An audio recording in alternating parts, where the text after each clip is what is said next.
In modern warfare, we often focus on the Big Bang, the cinematic explosion, or a total collapse of an opponent. But Sun Tzu argues that if you have to burn a city to the ground to win it, you've actually failed. True skill isn't winning 100 battles. It's making sure those 100 battles never have to happen in the first place. Sun Tzu's core philosophy here is simple. Take the territory intact. Why? Because if you destroy the infrastructure, you inherit a liability. If you kill the people, you lose a workforce and gain a generation of insurgents. Early in the Russian invasion of Ukraine, the world watched the total leveling of the city of Mariupol. From a strictly Sun Tzuian perspective, this was a strategic disaster for the occupier. By the time the city was taken, it was a skeletal ruin. The victor was left with a massive bill for rebuilding and a local population defined by trauma and hatred. This is the destruction Sun Tzu warns against. You win the land, but you lose the value of the prize. The lesson tells us that the height of warfare is using politics, influence, and strategy to subdue the enemy before combat breaks out. This is often called subduing the enemy without fighting. Before a full-scale invasion in 2022, there was a long period of gray zone warfare. Russia attempted to use political influence, cyber attacks, and energy pressure to force a Ukrainian surrender or a change in government without a hot war. While that specific attempt failed because the plans of the enemy were blocked by Ukrainian resolve and Western intelligence sharing, it illustrates the goal: to achieve a political objective without the ruinous cost of kinetic battle. When you preserve the enemy's property, you gain from its capture. When you destroy it, you are simply paying for your own aggression.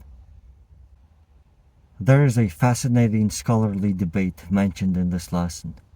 Translator Roger Ames suggests Sun Tzu might actually be talking about the preservation of your own state. If you commit your entire economy and your entire generation of young men to a war of attrition, you are destroying your own state to defeat another. In the current conflict, we see this attrition affecting both sides. For Russia, the long-term cost of economic isolation and a brain drain of its youngest, brightest citizens. For Ukraine, it is the literal destruction of its soil. Sun Tzu's war tip remains the gold standard. Use politics and tactics to win early. If you must fight, do so in a way that leaves something left to be led. The lesson is clear. If they are destroyed, you have to rebuild. If troops are killed, you have to replace them. War is an accounting game. The more you break, the less you have when the smoke clears. The most expert commander is not the one with the most medals for bravery and blood, but the one who used such superior strategy that the enemy realized fighting was futile before the first shell was even loaded. Preservation isn't just about being nice, it's about being smart. The highest skill is winning a war you never had to fight. To wrap up our look at this lesson, let's bring it back to a single powerful word: value. Sun Tzu's insistence on preservation over destruction isn't an appeal to pacifism. It's an appeal to cold, hard logic. In the context of the Ukraine conflict, we see the staggering cost of ignoring this lesson. Every bridge blown, every power plant leveled, and every life lost represents a deficit that the future must pay back. Remember the three pillars of this lesson.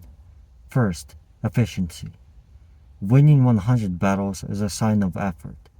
Winning before the battle is a sign of genius.